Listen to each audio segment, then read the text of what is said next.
ये question JEE mains 2024 में है और ये स्ट्रेट लाइन के चैप्टर से लिया गया जो क्लास 11th में है।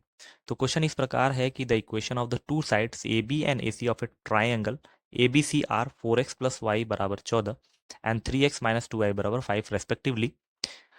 फिर है the point 2 comma minus 4/3 divides the third side B C internally in the ratio of 2:1। The equation of the side B C is. तो एक ट्राइंगल दिया हुआ है जो ए बी सी, जिसमें दो भुजा ए बी और ए सी का समीकरण दिया हुआ है 4x प्लस वाई बराबर 14 और 3x माइनस 2y बराबर 5। तो हम एक ट्राइंगल बनाते हैं, ठीक है। तो एक सवाल को करने के लिए हम एक फिगर का इस्तेमाल कर लेते हैं, यहाँ पे एक ट्राइंगल को बना लेते हैं। अब इस ट्राइंगल में एक पॉइंट हो गया हमारा ए, इस पॉइंट को मान लेते हैं बी, ये हो गया सी। जो ए बी साइड है इसका जो समीकरण दिया हुआ था वो दिया हुआ था 4x प्लस वाई बराबर 14। इस पॉइंट को लिख लेते हैं 3x माइनस 2y बराबर 5, ठीक है। और कह रहा है जो बिंदु 2 कामा माइनस 4/3 है वो तीसरी भुजा बीसी को, जो बीसी है, इसको 2:1 में काट रहा है। अगर 2:1 में काट रहा है तो ये 2 ये 1 हो जाएगा और ये वाला जो पॉइंट है वो आ जाएगा 2 कामा माइनस 4/3, ठीक है। हमको ये दोनों पॉइंट जब पता चल जाएगा तो हमको रेखा का समीकरण पता चल जाएगा। तो कुल मिला के हमको इस बी वाले पॉइंट को, चलिए हम मान लेते हैं x1 कामा y1, तो इसको मानना पड़ेगा x2 कामा y2। सबसे पहले इंटरनली डिवाइड कर रहा है तो उसका फॉर्मूला हम जानते हैं। इस x का निकालने का फॉर्मूला है m1x2 plus m2x1 upon m1 plus m2। हम एक बार फॉर्मूला लिख देते हैं, ठीक है। अगर आपको x और y निकालना है जबकि इंटरनली डिवाइड हो रहा है m1 m2 में, तो m1x2 plus m2x1 upon m1 plus m2, ये x वाला पॉइंट आ जाएगा। और y निकालना रहेगा तो m1y2 plus m2y1 upon m1 plus m2। ये क्लास 10th का एक इक्वेशन या एक फॉर्मूला है जो कि क्लास 11th में भी यूज होता है। तो इसको अगर लगाया जाए तो ये 2 निकाला जा सकता है। इस 2 को निकालने का तरीका क्या है? m1 मतलब 2x2, तो 2x2 plus 1x1 upon m1 plus m2 3 हो जाएगा। तो हो जाएगा यहाँ पे 2x2 प्लस x1 बराबर 6, ठीक है। इसको इक्वेशन नंबर 1 बना लेते हैं। y निकालना है मतलब -4/3 अगर आपको निकालना है तो m1y2 मतलब हो जाएगा 2y2 प्लस y1, ठीक है। क्या हो जाएगा? अपॉन 3 m1 प्लस m2, तो 3 से 3 कट गया तो क्या हो गया? यहाँ पे हो गया 2y2 प्लस y1 बराबर -4 हो गया।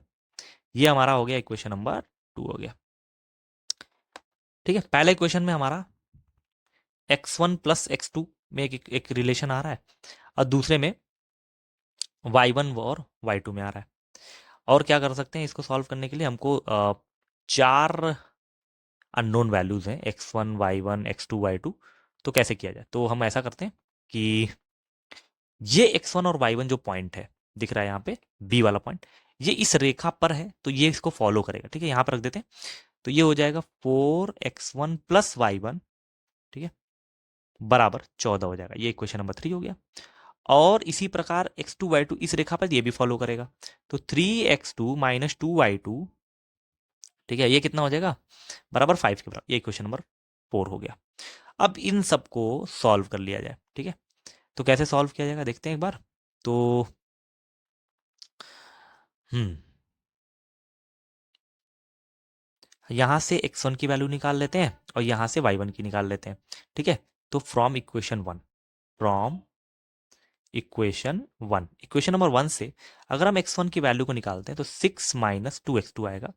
और इक्वेशन नंबर 2, अगर इक्वेशन नंबर 2 से y1 की वैल्यू निकालते हैं तो -4 माइनस 2y2 आ जाएगा, ठीक है। ये दोनों वैल्यू पुट कर देते हैं इक्वेशन नंबर किसमें? थर्ड में। Put x1 and y1 in 3, equation number 3 में। तो जैसे ही इक्वेशन नंबर 3 में रखते हैं तो वैल्यू देखा है क्या हो जाएगा? इक्वेशन नंबर 3 है क्या हमारा? 4x1, तो 4x1 की जगह पे रख देते हैं 6 माइनस 2x2 और प्लस y1 मतलब प्लस के साथ y1 -4 माइनस 2y2 बराबर 14 है। देखते हैं क्वेश्चन नंबर, ठीक है। मल्टीप्लाई करते हैं 24 माइनस 8x2 -4 माइनस 2y2 बराबर 14। तो क्या हो जाएगा? -8x2 माइनस 2y2 बराबर 14, ठीक है। ये इधर जाएगा +4 -24, तो -8x2 माइनस 2y2 बराबर 14 4 18, 18 में से 24 जाएगा -6 आ जाएगा। 2 से डिवाइड कर देते हैं सॉरी -2 से कर देते हैं, तो ये हो जाएगा 4x2 प्लस y2 बराबर 3। ये हो गया इक्वेशन नंबर 5। अभी इक्वेशन नंबर 1, 2 और 3 का इस्तेमाल करके हम लोग इक्वेशन नंबर 5 निकाल लिए। अब इक्वेशन नंबर 4 के साथ इसका सॉल्व करते हैं। इक्वेशन नंबर 4 और 5 को कैसे सॉल्व करेंगे, इसमें 2y2 है, यहाँ पे 2y2 करने के लिए 2 से मल्टीप्लाई कर देते हैं, तो यहाँ पे क्या आ जाएगा 8x2 प्लस 2y2 बराबर 6। ठीक है, और वैल्यू को रखते हैं इक्वेशन नंबर 4 को, 3x2 माइनस 2y2 बराबर 5 जोड़ देते हैं, ये तो कट जाएगा, 8 3 11x2 बराबर 6 5 11, तो x2 की वैल्यू आ जाएगी 1 के बराबर। x2 की वैल्यू उठाकर रख देते हैं इक्वेशन नंबर 5 में, पुट x2 इन 5।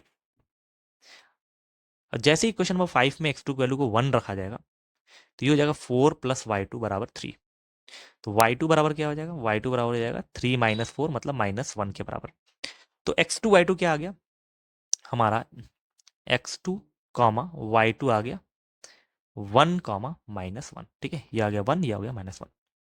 तो हम लोग क्या करा जाए, इस रेखा BC का रेखा का समीकरण बताना है, तो इसी से हम बता सकते हैं, क्योंकि फॉर्मूला क्या होता है रेखा का, y minus Y one is equal to, ठीक है, y2 minus Y one upon x2 minus x1 x minus x1। ठीक है, अब इसमें से किसी एक को x1 y1 x2 y2 मान लेते हैं, इसको हम लोग समझ लेते हैं ये हमारा x1 y1 है, और इसको मान लेते हैं x2 y2 मान लेते हैं।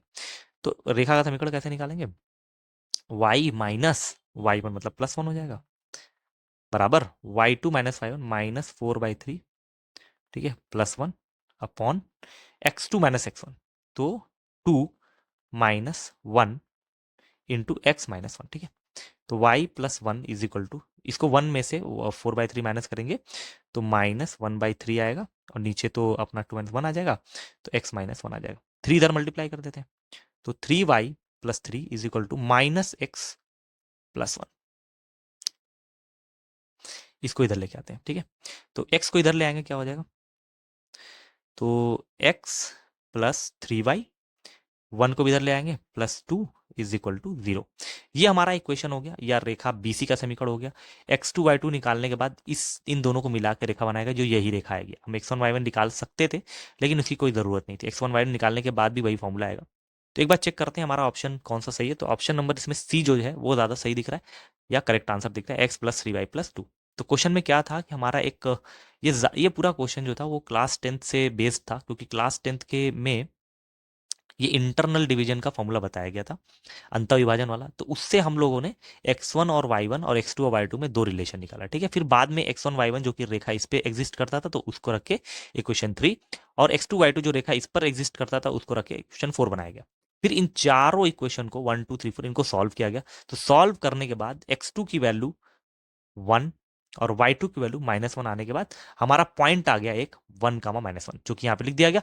अब दो रेखाओं से बनने वाले रेखा का समीकरण क्या होता है, यहाँ पे लिखा हुआ है। तो ये एक रेखा का समीकरण है जो दो बिंदुओं से होकर जाता है, y minus Y one is equal to y2 minus Y one upon x2 minus x1 into x minus x1। ये y2 minus Y one upon x2 minus x1 ये m को रिप्रेजेंट करता है, मतलब ढाल को।